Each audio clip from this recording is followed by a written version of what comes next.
Good morning or good afternoon to everyone who joining us in this podcast, and I'm welcoming you at Safe Unsafe Country podcast, where we speak about people, decisions, and events that are important for the safety and future of each of us.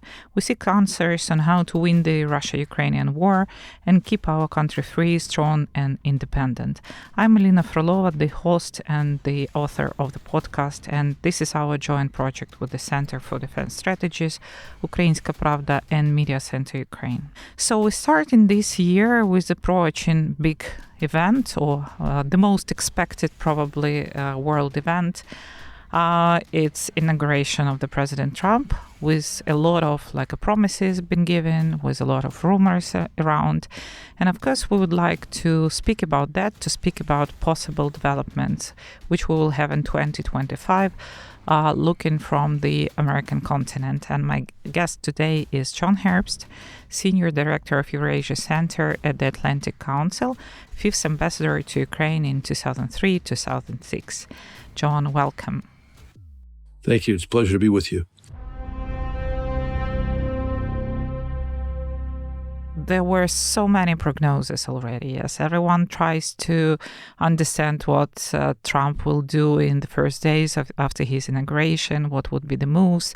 From one point, he's speaking about more focusing of internal American policies. On the other hand, we see how many international activities he's making now, like a lot of meetings, a lot of talks, a lot of conversations with different politicians, which is not usual for diplomatic practices. It's difficult to guess what he will do, but obviously what he already does, this is creation of a absolutely strategic ambiguity about everything, about what will go on with the partnerships, what will go on with the trade agreements, with, environmental agreements and all that stuff. What is your vision of situation as for now? And this is a unique situation when future president already influencing international politics in such a way. And what specifics or peculiarities in this situation you see as a very advanced political and diplomatic service person? I think you're right that he conveys a certain ambiguity about what he may ultimately do. He gives hints in order to persuade in advance people with whom he'll be dealing to do what he wants. And this tactic has served him not badly when he was president before, and it could serve him well this time too, depending upon what he does with it. Because we're talking at a high level of generality. So let's come down from the heights and look more closely at the ambiguity in his position on ending Moscow's aggression in Ukraine. He said he thinks the war should stop quickly. He had said for months he could stop it within 24 hours, but then he said maybe 3 or 4 weeks ago, this is harder than that, which is a sense of realism, I'd say. And he suggested that he can bring the parties to agreement by essentially offering them unpalatable alternatives. To persuade Ukraine to be more willing to compromise, he said he'd cut off aid flows. To persuade Russia to be more willing to compromise, he said he could arm Ukraine the way Ukraine has never been armed before. And that's designed, again, to promote flexibility amongst the two warring parties. Although, from my standpoint, it doesn't take enough account of the fact that this one country is the aggressor, occupying another country's territory, and the other country is the victim. But put that to the side for the moment. We know he has put out 4 elements of a potential deal. 2 of those elements are not easy for Zelensky. 2 of those elements are not easy for Putin. For Zelensky, he said, you need to consider territorial compromise. He's also said that, no NATO conversation even for 20 years. But then for Putin, he said, the agreement reached should be an end to fighting. There should therefore be a demilitarized zone in between the parties, a zone where European troops should be stationed. That's 1. And 2, he said, to deter future Russian attacks on Ukraine, we have to arm Ukraine well. Zelensky, smartly in my view, has signaled a willingness to compromise. He said that he understands there may be some territorial concessions, at least de facto, although he also, I think, smartly tied that to NATO, suggesting that he's willing to make compromises, but he's not simply someone who Trump can order around. Putin, on the other hand, has shown no sign of compromise. Lavrov, his foreign minister, said the other day that the elements of the Trump plan are not acceptable to Moscow. They believe that they should be able to continue taking territory. They do not believe Ukraine should be armed. They also do not believe European peace forces should be deployed on Ukrainian territory. The question now, this is not a surprise. We all know that the Russians greeted Trump's victory with great enthusiasm. They think that because there are people around Trump who are naive about Russia's threat to the United States, Trump will be willing to impose a peace that enables Putin to take political control of Ukraine. And so he's testing that hypothesis right now by showing no compromise. I think that the Trump team made a mistake when they criticized Biden's decision to allow Ukraine to use American weapons on Russian territory. That convinces Putin that he's right about Trump being willing to give up Ukraine. The Trump team also made a mistake when they criticized Ukraine taking out the lieutenant general responsible for use of chemical weapons, not just in Ukraine, but in Syria. But then the Trump team also did something, I'd say, somewhat positive when they criticized Moscow's Christmas bombing of Ukraine, although they phrased it in a way that could have been stronger.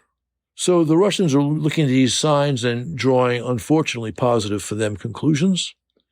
And those conclusions are also not very good for Trump, because Trump does not want to impose a peace which allows Putin to take over. That would demonstrate that Trump is weak and has been taken advantage of by Putin. For those reasons, Trump's desire to have a real achievement that demonstrates strength, I think that the Russians will ultimately have to compromise.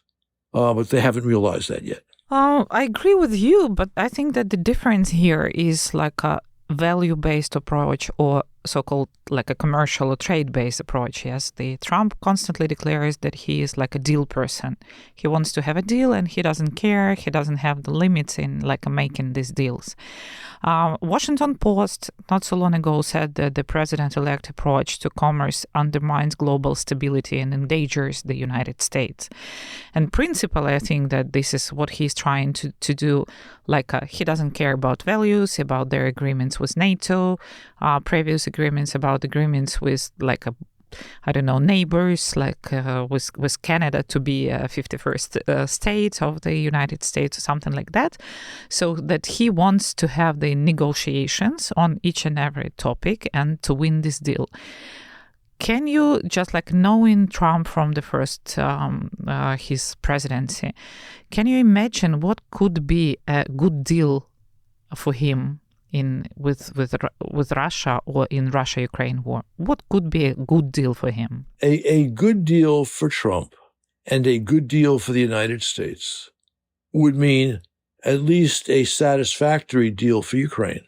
Trump understands, I believe, that this negotiation could either lead to a Nobel Prize, although the Nobel Committee may not want to give him a prize, but he might well earn it if he achieves a stable peace, or a great disgrace that would make Biden's withdrawal from Afghanistan seem a relatively small problem. My understanding is that there are conversations like this going on amongst Trump's team.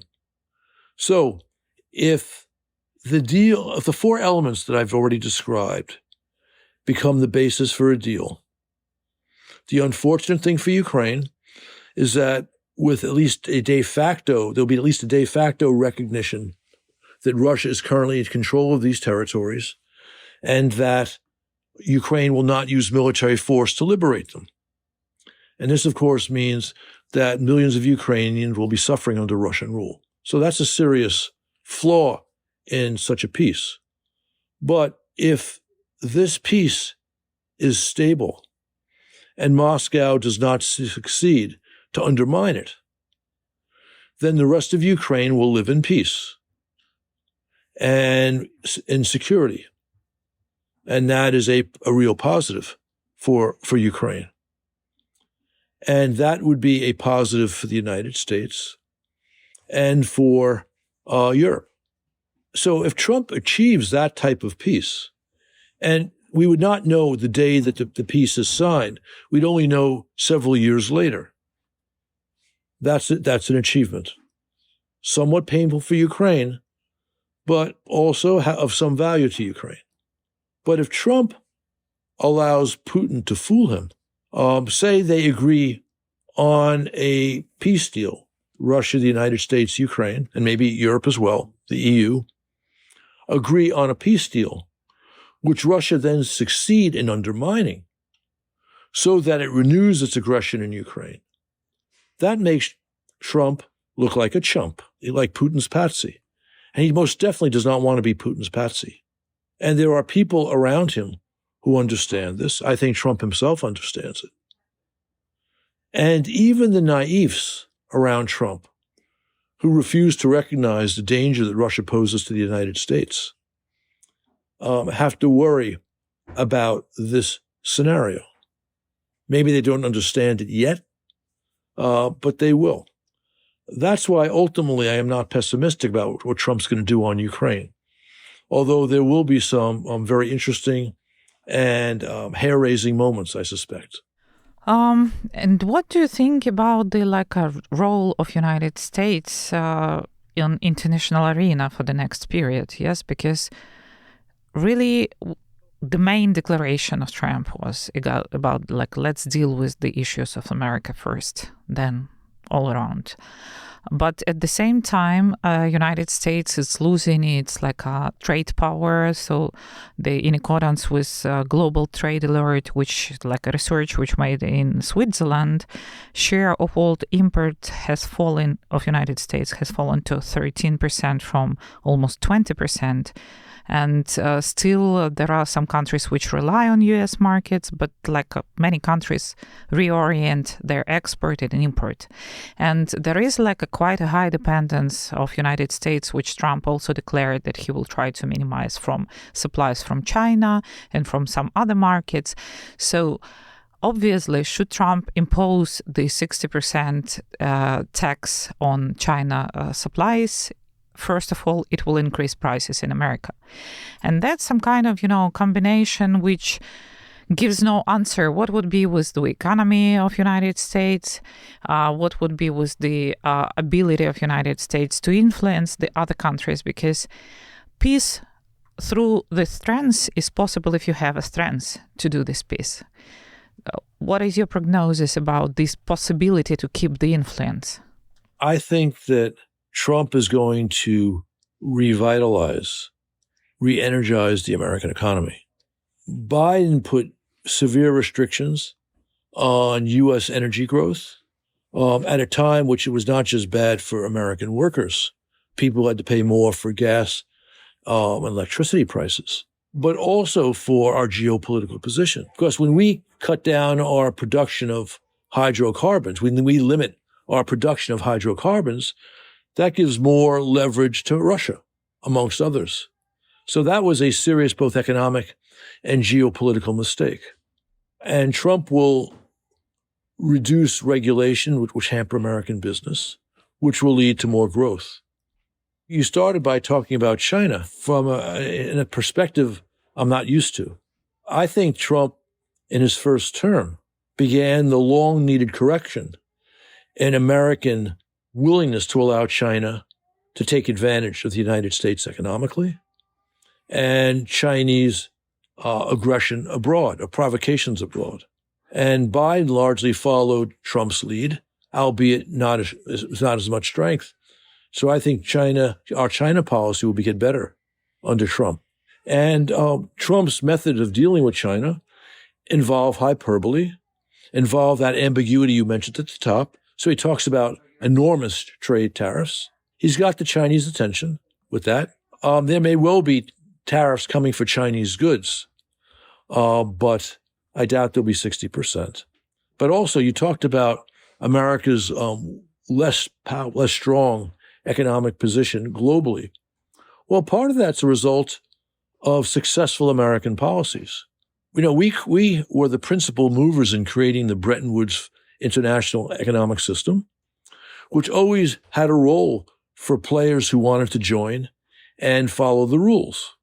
And with that economic system in place since the end of World War II, we've seen an extraordinary boon unseen in all of the history of this world. In 1950, 70% of the world lived in absolute poverty. Today, that number is under 10%.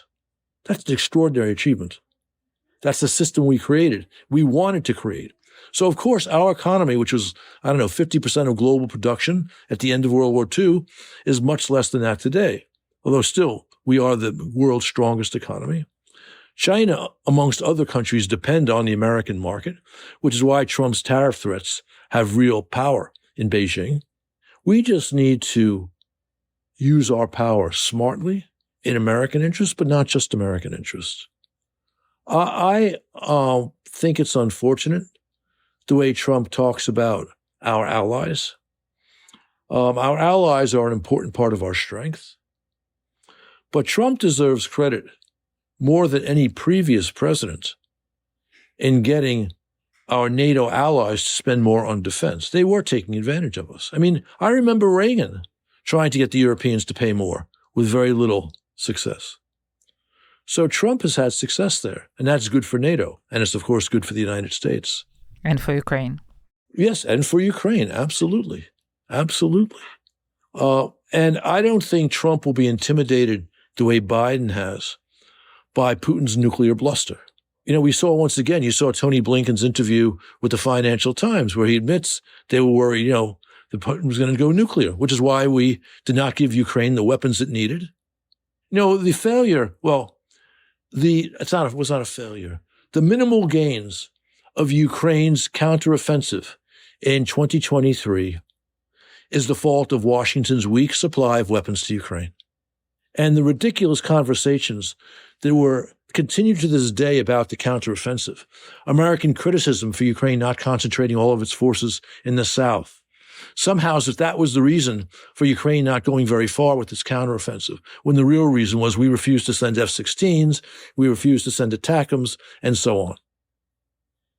I predicted in March of 23 that Ukraine would have modest success with its offensive because of the way we were arming Ukraine, and I said Ukraine would gain at most a few hundred square miles. I think you did a little bit worse than that, maybe a few hundred square kilometers. But you still made some gains, but not big gains because we didn't provide the arms for it. Trump's not going to do that. If he decides Ukraine needs arms, he will arm you properly. Have you seen the yesterday interview of Zelensky, which is highly discussed here in Ukraine? Most of that interview actually was full with messages sent not to Ukrainian public. I think that he specifically did it in a regard to American public and Trump, first of all. There were a lot of references to Republicans. There were a lot of references to the achievements which they had before, how to reach that. He discovered some kind of internal negotiations on the high level in the beginning when war started. He already some kind of not directly said what you just said, that we had a lot of losses because previous a Biden administration didn't help us well. And I'm just curious how all that message has been seen in United States. Is public still interested in what Ukrainians are saying? Is there following? Do they make some kind of change in their perception of the situation? What do you say about that? There's no question that the Russian war in Ukraine remains a significant issue in the United States. It's obviously not the page one issue that it was the first 6 or 8 or 10 weeks after the Russian big invasion. But clearly policymakers pay a great deal of attention to it. We know that leadership in the Senate, John Thune, and of course Mitch McConnell, the outgoing leader, recognize how important it is. I think Mike Johnson recognized how important it is. So we continue to pay attention. And again, I believe Trump recognizes how important it is, which is why he's talked about this issue more than any other in the foreign policy realm as he ran for the presidency last year. And that's why he has his focus on, getting this agreement done relatively quickly. So I think this remains very high on the agenda. And that's true for the president-elect as well. Let's speak about Russian allies a little bit more, about, for example, China and North Korea.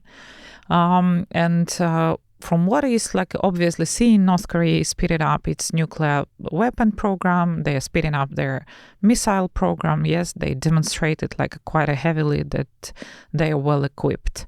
And there are some kind of let's say, speculations that Russia is ready to acknowledge the North Korea as the nuclear country, which can open up, this Pandora box with the new club commerce to the countries of the quite a close club of the nuclear weapons, and taking into consideration some kind of speculations also which happened 1 month before that probably we need to provide Ukraine.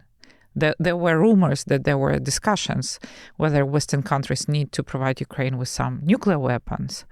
So do you think that for the next period of next decade, we will see the new world with a lot of countries obtaining the nuclear weapons in different positions, and that will change the configuration of the security in the world? There's no doubt that Moscow's war on Ukraine has been a major blow against non-proliferation policy of nuclear weapons globally, right? The country that gave up nuclear weapons for assurances, including from Russia, that it would be secure to be attacked by one of those, and yes, defended by the others, but not fully defended by the others, tells nations all around the world that if you wanted to protect your security and you can gain nuclear weapons, you should gain nuclear weapons. This is another failure of Biden's policy towards Moscow's aggression in Ukraine.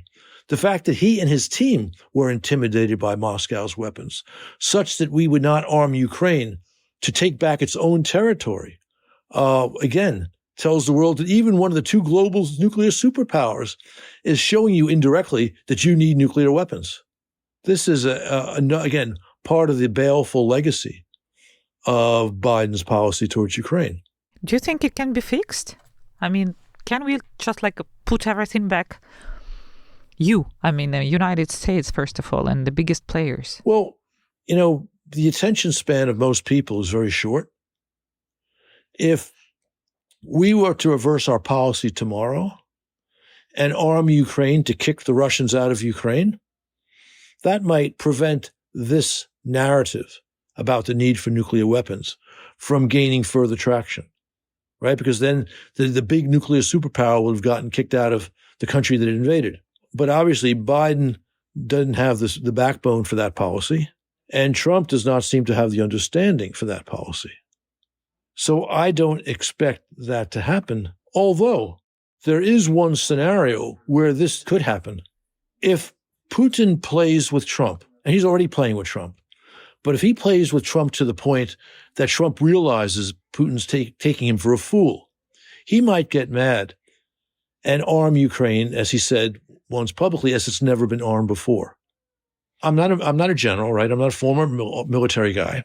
I had very good reasons 2 years ago to believe that if we had given you ATACMS and F-16s and tanks in sufficient quantity early for use by the summer of 2023, you would have put Russia's control of Crimea in a very difficult position, and you would have taken back much of your territory. I don't know what combination of weapons you need now to do something similar. You would need more advanced weapons in greater quantity. But I suspect there is a package of such weapons that would enable you to do that. And conceivably, if Putin really gets on Trump, and Trump says, yes, Putin is playing me for a fool, and I'm not going to let that happen, he might go in that direction. But I think the odds of what I've just said happening are slim, 1 in 10. Okay, yes, I also see some positive, signs in situation which is changing. So this is like some kind of rhetoric in Trump's words. They like he becoming more conscious about some details of planning of the actions which he is going to make. I saw in one source that probably Trump and China's leadership has more in common than we can expect, and probably they can reach an agreement. And part of that agreement could be like a commercial deals, but part of that agreement could be a war in Ukraine. These, like, let's say, negotiations will be done successfully between United States and China. It doesn't seem very realistic, but at the same time, with Trump unpredictability and, his readiness to change the policy mind and wording in like quite a short period, do you see the possibility of this like a new bipolar world appearing when the United States acknowledged China as a relevant partner and the situation like goes down through prism of China vision of this part of the war, security, and so on? Well, I think Trump, like many Americans, sees China as the greatest long-term challenge to the United States. And I think that Trump believes strongly that China is taking advantage of the United States economically. So I don't have any doubt he's going to pay a lot of attention to China to try and fix that.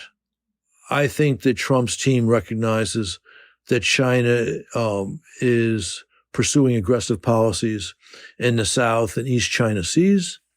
We all know that China has designs on Taiwan, perhaps to use military force to take Taiwan. And I think Trump and his team will be paying close attention to that too. I think you raise an interesting idea that as Trump negotiates with China, he might also take into account the Russian war in Ukraine. And, if he said to China straight up, you must stop providing that dual-use technology to Moscow.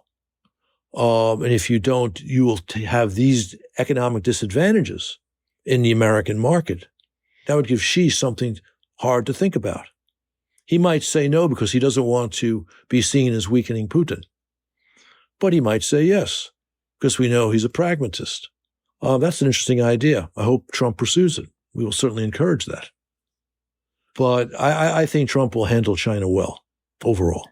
One of the issues which obviously is seen now that Europe is quite nervous about that Trump doesn't see the voice of Europe and the interests of Europe in these negotiations. Yes, we see a lot of European leaders who are coming suddenly with visits to United States to meet Trump directly. They try to find those voices which Trump will listen to. We saw Meloni. We saw the visit to Paris, yes, for like a, let's say, cultural event, which was actually a very political event, yes, which was used as a very political event.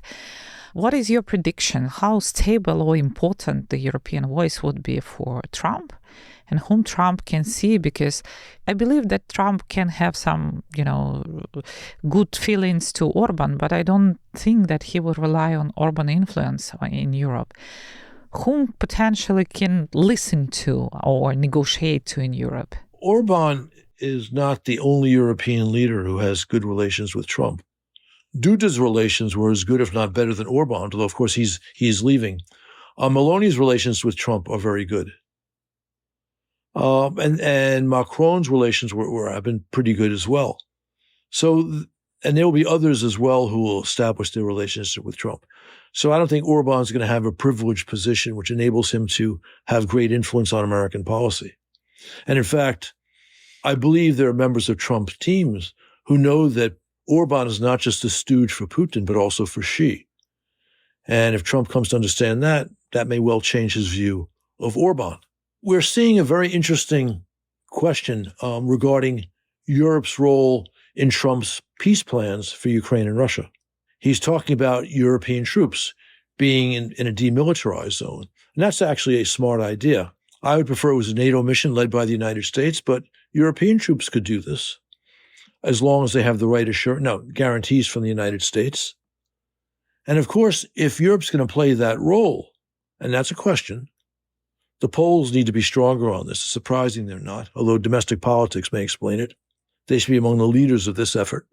If Europe's going to play that role, they have a legitimate right to be at the negotiating table. So there will be, for sure, in some fashion, strenuous talks between the United States and Europe as part of any peace deal on Ukraine. And Europe may well be at the table for, with everybody else.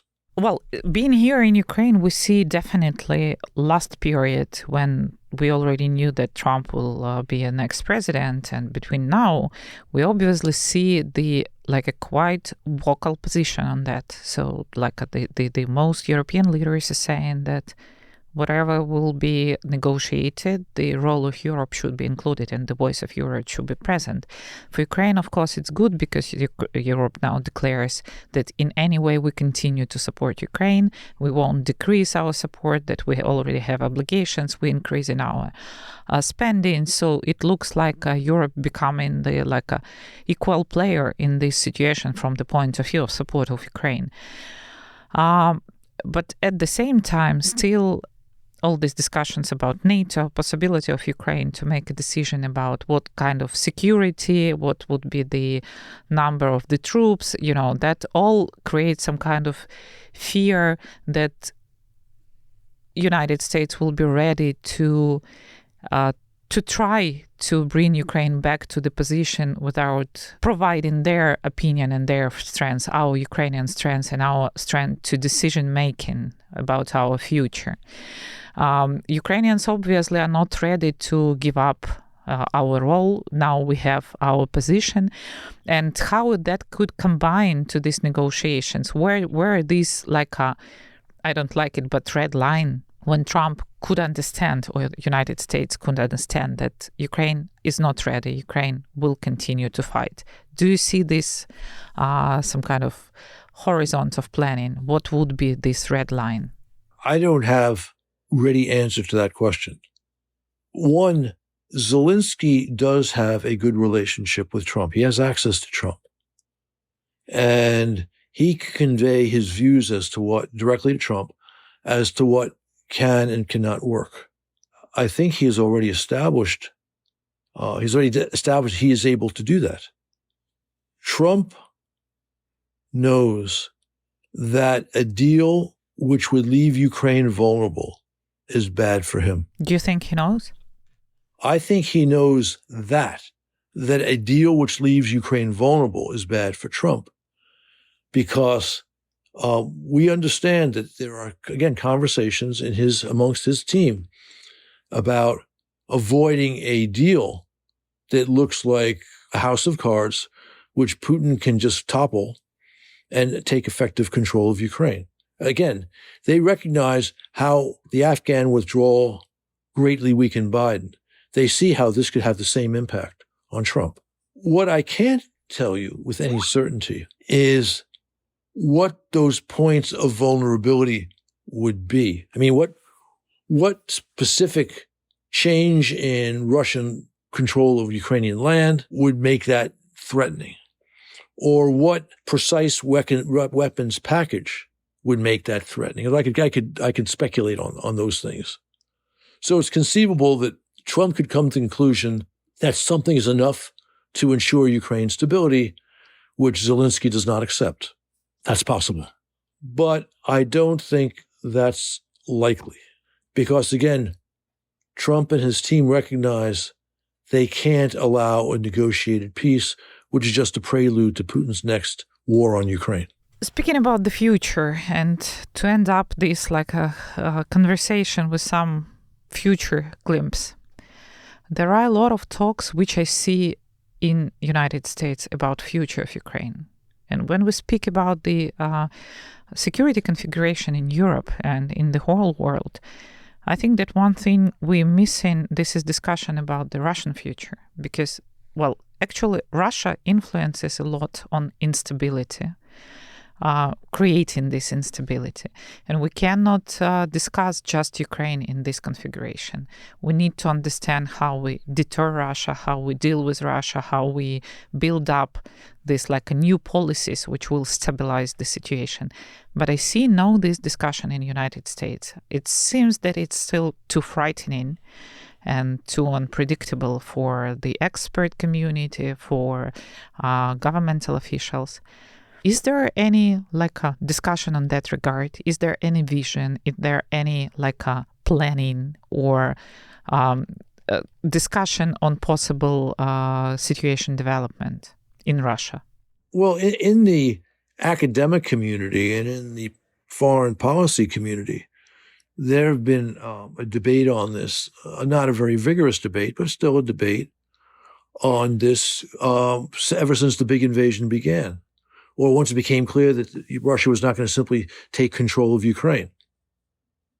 And many people began to argue in late 2022, in the wake of Ukraine's successful first counteroffensive, that maybe we should be looking forward towards a Russia which is split into many countries. I always thought that was unrealistic thinking, although I understand why some people might want to see that as the result. But right now, there's much less talk of this, unfortunately, because the focus is simply on trying to make sure that there's going to be a peace initiative. It turns out to be one that provides Ukraine a stable future. It's a peace initiative which yields a stable, endurable peace, not just a prelude to more war. That all assumes this type of thinking, that Russia in some form, like its current one, is going to be around for a long time. Now, again, if tomorrow the Russian armies collapsed in Ukraine, or the Russian economy collapsed and the armies had to withdraw, not an incredible possibility, although not a likely one either. The Russia's in very bad shape scenario once it becomes pertinent. But right now, most people are not thinking or focusing on that. Which is quite strange, because to plan your next actions, you need to understand the environment, and the environment is here. Let me add one thing I did not mention. There are a fair number of foreign policy experts, I would say the sound foreign policy experts, who recognize that Moscow under Putin is a revisionist power, that we need to stop him. The place to stop him is in Ukraine. But we need more broadly than that a policy of containing Russia. And, the Atlantic Council produced a strategy for Russia policy that came out right after the big invasion, which explicitly called for that. I organized a conference on Capitol Hill in February of 23 with like 10 or 11 think tanks where we called for that. And nothing came of it. Nothing came of it. I remember talking to policy makers on the Biden team, not at the most senior levels, but at the deputy assistant secretary and assistant secretary level. And they thought the concept was sound, but they didn't think that the administration would embrace it. And of course, it never has. So that's what our policy should be. I don't expect a Trump administration to be in a position to look at this. Although you might say a Trump administration could be pursuing an unacknowledged containment policy for Russia. Of course, making sure Ukraine stands as an independent and stable and secure country. And two, responding to other things that Russia's doing, especially right now in Europe, but also in the Middle East and in Africa. And the last question. What you will consider a good result of this 2025? If the Trump team pursues smartly negotiation designed to achieve a stable, economically viable, secure Ukraine, and demonstrates the necessary steel or backbone to deal with Putin's games and Putin's threats, 2025 will have been a very positive year.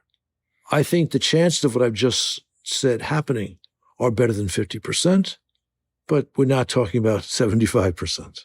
good prediction. I also have a feeling that this year would be very controversial but important, because I see some signs of this, suffering of these dictatorships, which became obvious. We see Iran, which is not stable now. Russian economy, which is in very poor condition and need just a few additional push to break through the red lines. We see that now in Europe, with the all the threats of populistic movements rising up, still the many countries like Slovakia with Fico trying to oppose internally these populistic moves. We see the re-election in Romania, where the disinformation campaign was taking place. So I see a sign of some kind of waking up in the world, and I hope that in 2025 this trend will become more and more visible, which will obviously support Ukraine internationally. Ambassadors, thank you so much for this conversation, and I hope that your prognosis will be realized this year. Alina, thank you very much. It's always a pleasure seeing you and talking to you, even at a distance. Do побачення.